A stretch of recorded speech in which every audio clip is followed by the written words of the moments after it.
Since birth as a young royal and throughout her reign, Her Majesty, well, she's absolutely the most photographed person in the world. Hundreds of thousands of images capturing moments of joy, celebration, ritual and sometimes despair. From private shoots with Her Majesty to shoots with now the King and Queen Consort, the Prince of Wales and Prince Harry. When it comes to photographing members of the royal family, Chris Jackson has done it all. Chris Jackson has seen and photographed them in formal and informal settings. He joins us now. Chris, welcome to the program. As I said, you've photographed the Queen for years. That's got to be an extraordinary job to be that close in the very personal space of the monarch. Yeah, as you say, the most photographed woman in the world. And, you know, every opportunity I got to photograph the Queen was incredibly special. I suppose in the latter years when we saw her less regularly due to her mobility issues, it made them all the more special. And so it was a huge privilege. She was an icon. People talk about her aura when she came into a room. And I think that was so true. And I think a lot of that was because, you know, for her, it was just another day at work. But for the people she was meeting, it was probably one of the biggest days in their life, meeting the Queen. And, you know, that incredible honour to get to capture images of the Queen was just very special. Chris, I think it goes without saying, but you have just an amazing eye. And we all love that photo of the Queen, her son, now King, laughing. That was just awesome at a Highland Games, but also the process of being able to take a formal portrait to spend time that isn't that spontaneous news style shooting. What's it like? Do you have a conversation? Do you try to make her laugh? Do you make sure that there's her favourite animals running around? What did you do? Good question. Well, you know, I suppose I've been lucky enough to photograph the Queen and, you know, members of the royal family on their day-to-day engagements. You know, we've got some images of the Highland Games here, like you mentioned earlier, the Queen and the Prince, and well, now the King. And that's a lovely, relaxed moment. And I suppose that's always what I'm looking for, even on those more formal shoots. For me, trying to capture those kind of more candid shots that maybe have some historical context is really important. So I think, you know, the fact that I've been able to, you know, capture all these different elements of royal life, from, you know, the formal to the informal to the portraits, means that, of course, you know, you build up a relationship with everyone over the years. And I think it gives you that opportunity to hopefully make people a little bit more relaxed. I think that's absolutely key. But, you know, even well, any kind of shoot, you have a level of nerves. And I think you have to work to try and make sure that those are as you know, not as bad as possible. But yeah, I think the key is making people feel relaxed.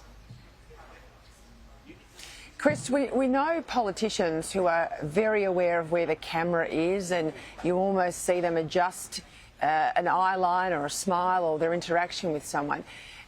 When we see the vision, so not the stills, but the vision of the King, as we did this week, getting around talking to people, it doesn't appear to me that he's at all conscious of where the cameras are. I suppose he's grown up with him all his life. How does that work? I mean, you're there, you are capturing them in very candid moments. It's got to be an interesting dynamic. Yeah, totally. And I've been lucky enough to photograph the King, formerly the Prince of Wales, you know, for many, many years all around the world. And I think he is fantastic to photograph. He's been a great king. And I think one of the kind of features that the Queen had and the Prince of Wales is they just get on with the job in hand. You know, they're not playing to the cameras, they're cracking on with the job. And seeing him in what must have been a very difficult few days for him. I was there as he returned to Buckingham Palace as a king for the first time. And of course, Wales a couple of days ago. And he received an incredibly warm welcome from all these different members of the public. And I met people from Australia, New Zealand, you know, Canada, all around the world who've flown in to meet the new king. So that was very special.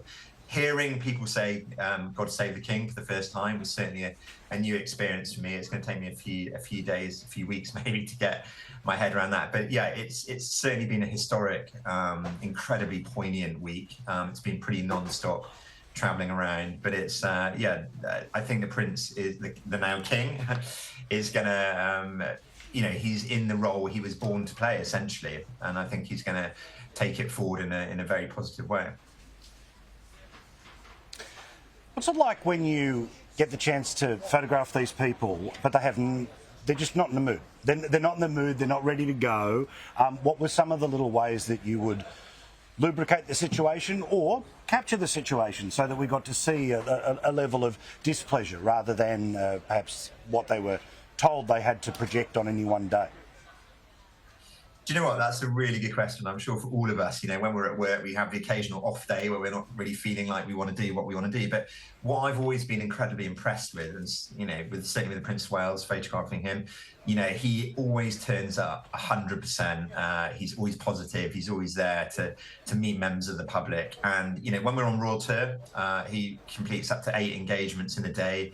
He doesn't have lunch. He skips lunch so he can fit more in, maximise his time. And I think, that is one of the things that, are a unique feature about people like the Queen and the King. They were so professional and took on their duties in an incredibly focused manner. One of the last pictures I took of the Queen was her working on her red box to commemorate Accession Day. I took that up in Norfolk, and I think it just summarises her commitment to duty, working almost to the very end. She met Liz Truss in the last couple of days of her life, and that commitment to her duty, and of course smiling, smiling in that final picture. And I think that commitment to duty was absolutely her trademark.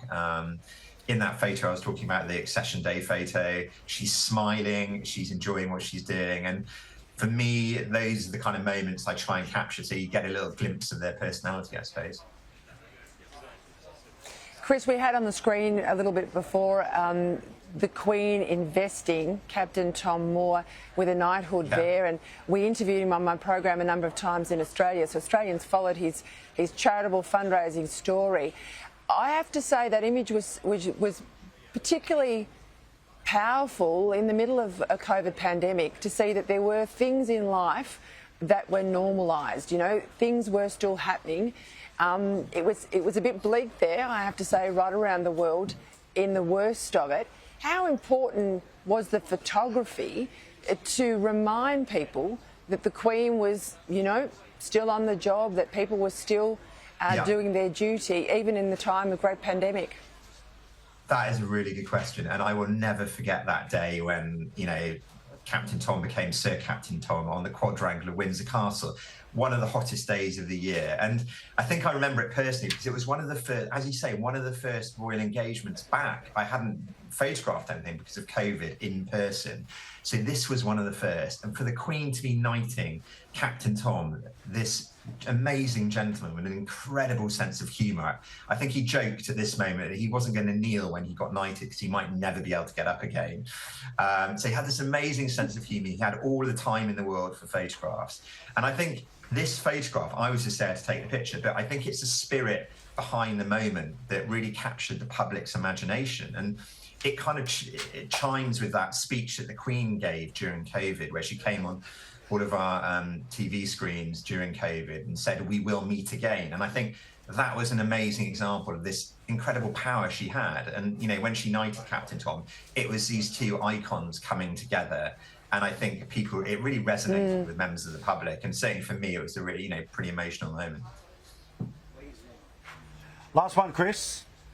Which one photo do you have hanging on your wall at home or your office? What's the one that you yourself, not just like, but you want to show off to the family?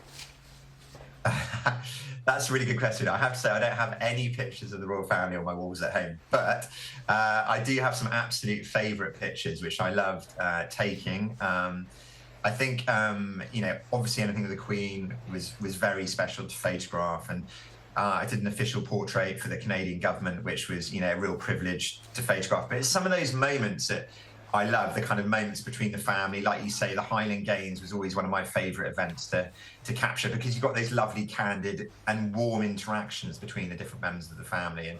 And that was always so special. And, sad the Queen couldn't make it for one final time to the Highland Games this year. Of course, she wouldn't have been well, but it was great to see the Prince of Wales and the Princess Royal and the then Duchess of Cornwall up there taking her place. And it was an event she loved. She loved Scotland, so poignant that it was a place she sadly passed away. But it's always a privilege to photograph the royal family, so thank you for having me on.